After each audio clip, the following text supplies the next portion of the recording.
I am a singer, songwriter, entertainer. Smoke on the water and fire with the sky. I love what I do, something incredible. I am passionately connected to what it is that I do for a living. I believe in entertainment. I believe in inspired entertainment. Now recently, I came across the joys of online dating. Online dating, ladies and gentlemen. So it was great, with great excitement, that I put together my online profile, my window to the dating world.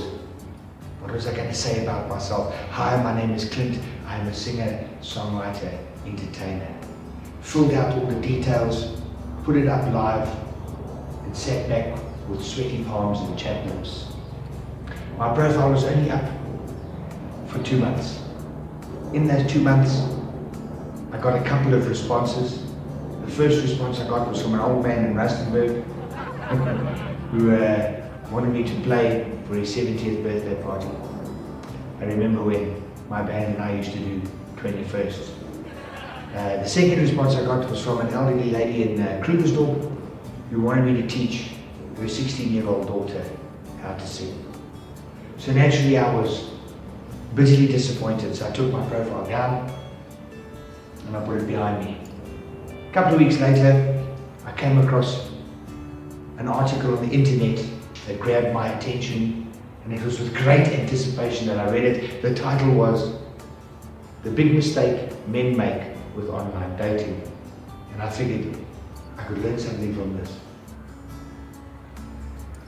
So I read the article, and the two things that stood out unbelievably with me is the way women and the way men relate to things. Men, this article said that men relate to logic and that women relate to emotions. So most men, when they put their online profile together, they say, "Hi, my name is Mike, I'm an accountant, I love long walks on the beach and I smoke my dog Wendy." Hasn't turned any of the women on. You haven't evoked any emotion. And this article said that guy should rather have said, "Hi, my name is Mike, and I am in love with the magical mystery of numbers." And the bulb went off in my head. And I thought to myself, how can I describe me and what it is that I do and the reason why I am here on this planet so that it will evoke emotion, make me attractive to women, so that I can get lucky. And I've worked something out. When I'm on stage, when my band is rocking behind me, and the audience is with us, they're tapping their feet, clapping their hands, wiggling their bums, they're in the moment and they're enjoying what we're doing. I have realized that in that moment,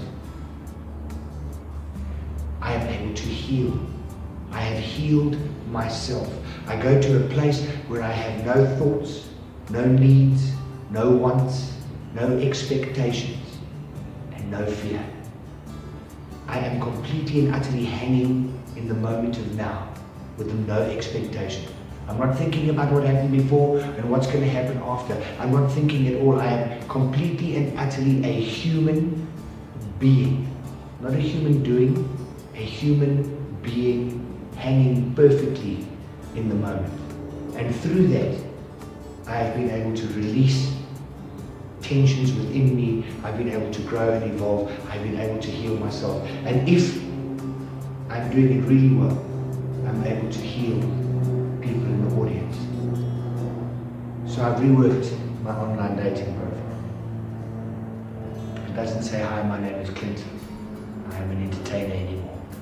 It now says, "Hi, my name is Clint, and I facilitate healing through the medium of music and authentic entertainment." How does this relate to you?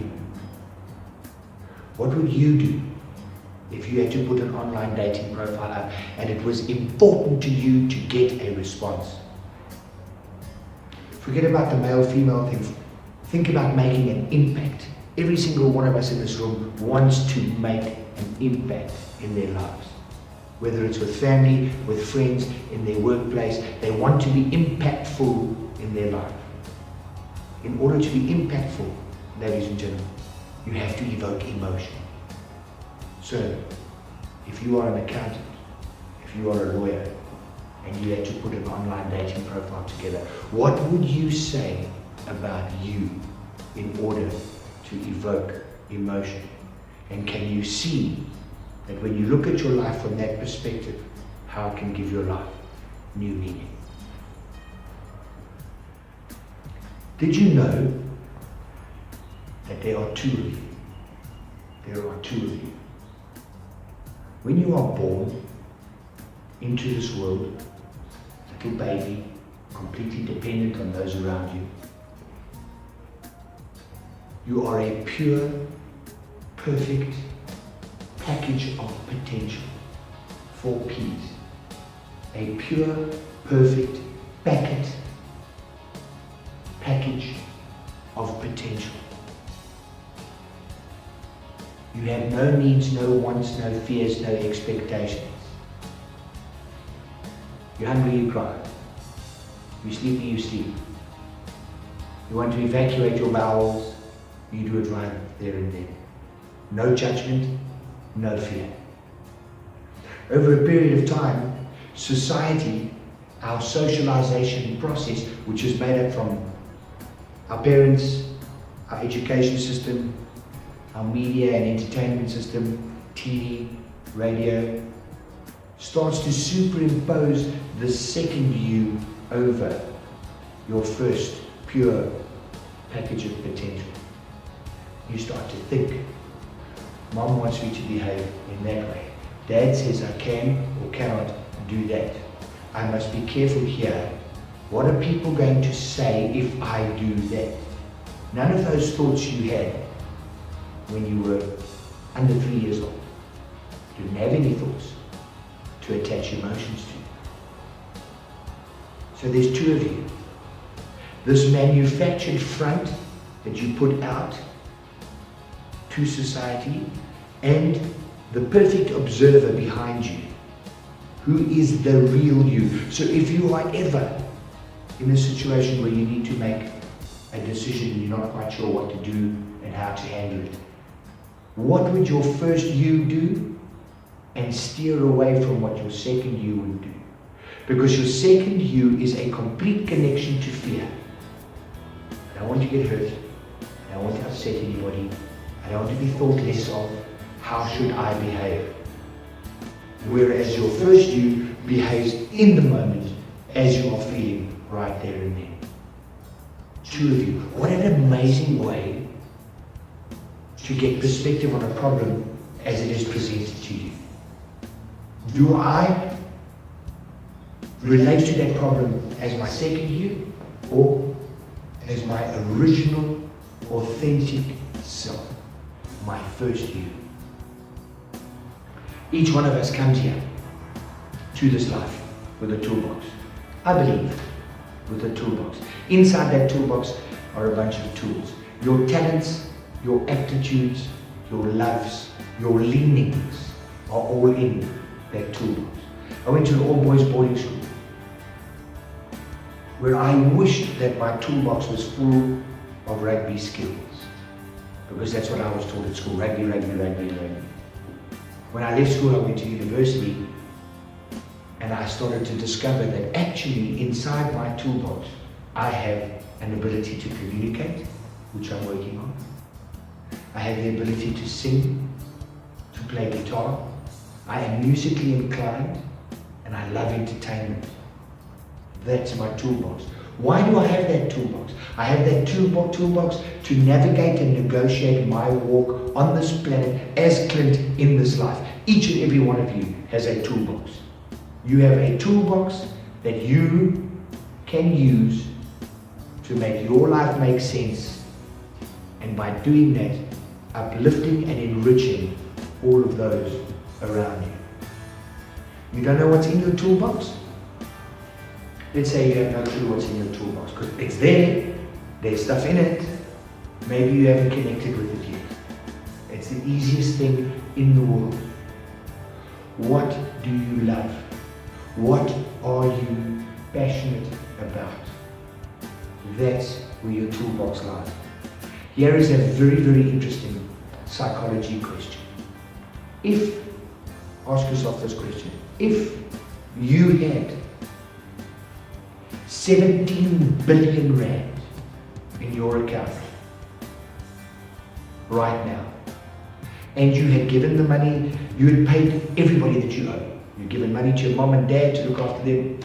You've traveled the world. You've been to Mauritius. You've been to Thailand. You've been to America. You've been to Europe. You have traveled, and you have paid off all your debt and helped everybody you wanted to help.